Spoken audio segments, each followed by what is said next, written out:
ಸಮಿತಿಯಿಂದ ಅದ್ದೂರಿಯಾಗಿ ಶಿಕ್ಷಕರ ದಿನಾಚರಣೆ ಮಾಡಿದ್ದಾರೆ. ಎಲ್ಲ ಹಿರಿಯರು ಬಂದು ಯಶಸ್ವಿ ಮಟ್ಟದಲ್ಲಿ ಕಾರ್ಯಕ್ರಮ ನಡೆಸಿದ್ದೀರಾ. ಶಿಕ್ಷಕರ ಬಗ್ಗೆ ಈ ಕಾರ್ಯಕ್ರಮ ಬಗ್ಗೆ ಹೇಳಿ ಸರ್. ಶಿಕ್ಷಕ ಶಿವಸ್ವರೂಪಿ. ಆತ ಶಿವಸ್ವರೂಪಿಯಾಗಿ, ಕ್ಷಮಾಯೋಗಿಯಾಗಿ, ಕರ್ಮಯೋಗಿಯಾಗಿ ಕೆಲಸ ಮಾಡುವಂತ ಅದ್ಭುತವಾದ ಒಂದು ಸೇವೆ ವೃತ್ತಿ ಯಾವುದಂತಂದ್ರೆ ಅದು ಶಿಕ್ಷಕ. ಇವತ್ತು ರಾಜ್ಯ ಮಟ್ಟದ ಒಂದು ಪ್ರಶಸ್ತಿಯನ್ನ ಮಾಜಿ ಪ್ರಧಾನಿಗಳಾದಂತ ರಾಜೀವ್ ಗಾಂಧಿ ಅವರ ಹೆಸರಲ್ಲಿ ಇದೊಂದು ರಾಜ್ಯ ಮಟ್ಟದ ಪ್ರಶಸ್ತಿಯನ್ನ ಈ ಭವನದಲ್ಲಿ ಕೊಡಮಾಡಿರ್ತಕ್ಕಂಥ ಸಂದರ್ಭ ಬಹಳ ಸಂತೋಷ ತಂದಿದೆ.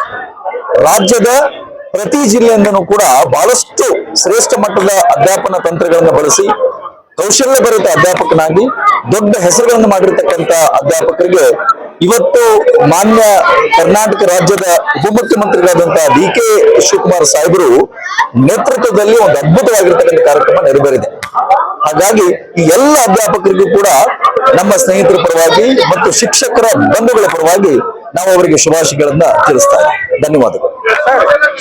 ಜನ ಶಿಕ್ಷಕರು ಶಿಕ್ಷಕಿಯರು ಬಂದಿದ್ದಾರೆ, ಬಹಳಷ್ಟು ಸರಳವಾಗಿದ್ದಾರೆ. ಇವರು ಪಾಠ ಮಾಡಿರೋ ವಿದ್ಯಾರ್ಥಿ ಉನ್ನತ ಸ್ಥಾನದ ಒಂದು ಐವೈ ಆಗಿದ್ರು ಇವರೆಲ್ಲ ಸರಳದಲ್ಲಿ ಇದ್ದಾರೆ. ಶಿಕ್ಷಕರ ಒಂದು ಕೇಳಕ್ಕೆ ಇಷ್ಟಪಡ್ತಾರೆ. ನೋಡಿ, ಆ ಶಿಕ್ಷಕ ವೃತ್ತಿ ಅನ್ನುವಂಥದ್ದೇ ಸಿಂಪಲ್ ಲಿವಿಂಗ್, ಹೈ ಥಿಂಕಿಂಗ್ ಅಂತ. The teacher is the best of the society ಅಂತ. ಆತ ಈ ಜಗತ್ತನ್ನ ಕಸಗೂಡಿಸುವಂತ ಒಂದು ಅದ್ಭುತವಾದ ಶಕ್ತಿ ಶಿಕ್ಷಕ ಆಗಿರ್ತಾನೆ, ಲೇಖಕ ಆಗಿರ್ತಾನೆ, ಒಬ್ಬ ಕವಿ ಆಗಿರ್ತಾನೆ. ಹಾಗಾಗಿ ಇಂತಹ ಅದ್ಭುತವಾದಂತ ಕೆಲಸಗಳನ್ನ ಮಾಡ್ತಾನೆ. ನಮಗಿಂತಲೂ ಎತ್ತರವಾಗಿ ನಿಲ್ಬೇಕನ್ನುವಂತ ದೊಡ್ಡ ಮಾಧ್ಯಾಸ ಕಟ್ಟಿರ್ತಕ್ಕಂಥ ಕನಸು ಯಾರ್ದು ಅಂತಂದ್ರೆ ಅಧ್ಯಾಪಕ.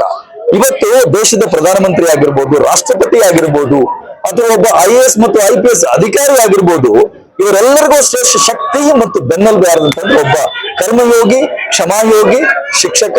ಆತನೇ ಶಿವಸ್ವರೂಪಿ. ಹಾಗಾಗಿ ನಮ್ಮ ಲೈಫೇ ಸಿಂಪಲ್ ಲಿವಿಂಗ್, ಹೈ ಥಿಂಕಿಂಗ್ ಅನ್ನುವಂಥದ್ದು. Thank you so much.